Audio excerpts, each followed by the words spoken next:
3rd District Congressman Jeff Duncan traveled around the upstate today for a Second Amendment listening tour. This follows President Obama's proposed legislation to renew a ban on assault weapons, require background checks on all firearms purchases, and limit ammunition magazines to 10 rounds.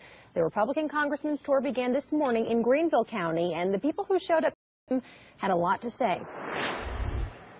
Hey, how are you? 25. Allen Arms was Congressman Jeff Duncan's first stop. What I'd like to do is hear from you. Almost everyone had a message. You know, all this legislation that they're proposing is sort of knee-jerk. They haven't done any research as to how effective it's going to be. And with us as parents and grandparents, we've got to do something. We have to stand up for our neighborhood, for the kids in school. I wanted to speak to the congressman and just emphasize that we, the people, are concerned about our rights. Some people told the congressman they were worried about new taxes on ammunition. You're not going to see that in South Carolina. Duncan fired a few shots in the gun range.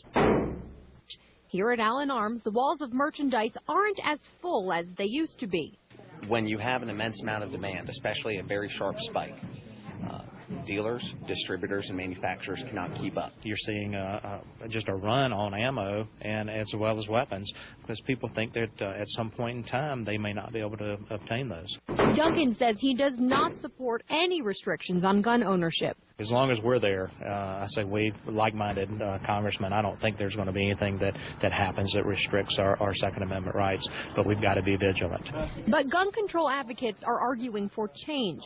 As this continues to be a contentious issue in Washington, in the upstate, this day was about listening. And take that message back to my leadership and to my colleagues there in the Capitol and talk about what Second Amendment means here in South Carolina. The congressman also made stops today in Walhalla, Seneca, Anderson, and Greenwood. And while at a Seneca stop, someone in the crowd reportedly created a scene using racial slurs and speaking incoherently. The store owner, with the assistance of police, asked him to quiet down or leave, and we're told that person did leave without further incident. Also today, Congressman Duncan, he has not yet received a response from gun manufacturer Remington Arms about his invitation to them to relocate in South Carolina. The National Sheriff's